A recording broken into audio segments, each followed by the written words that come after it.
sell vinyl paint, and that's also, it adheres to it, helps it to stay flexible so it doesn't crack, and that's what we're going to be painting with today. Cells go back, way back, from the beginning of Walt's classic films. We have production cells, and I'm going to tell you a little bit about a production cell. In the early times of Walt Disney, when they did classics like Cinderella, Sleeping Beauty, and Snow White, they used cell acetate like this. It's changed a little bit over time, but it's very similar to this, as David has one there. And they used a drawing that came from the animator's team, and the drawing itself is what you call a cleanup drawing. The animator has a team of artists that work with him. He designs the character and puts it into the scene, and it goes to the in-betweener, and the in-betweener would make the moves, and there's 24 of those per second. So for every drawing, there's going to be a cell. So that's a lot of cells.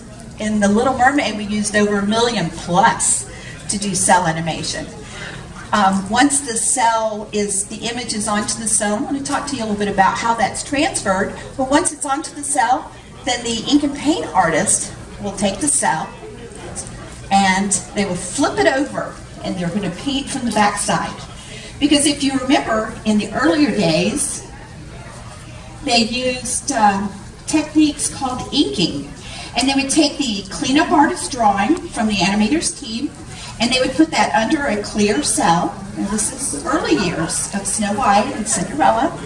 And the inker would go to the ink department, and they would actually put it on top of the drawing, and they would trace over on the front of the cell with a quill pen, no matter.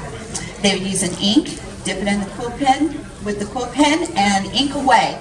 And it was very, very they had to be very, very particular, because if they started to sway from the cleanup artist's line, they would actually start animating differently, and that's not what we want. So it'd take a very skilled person to be an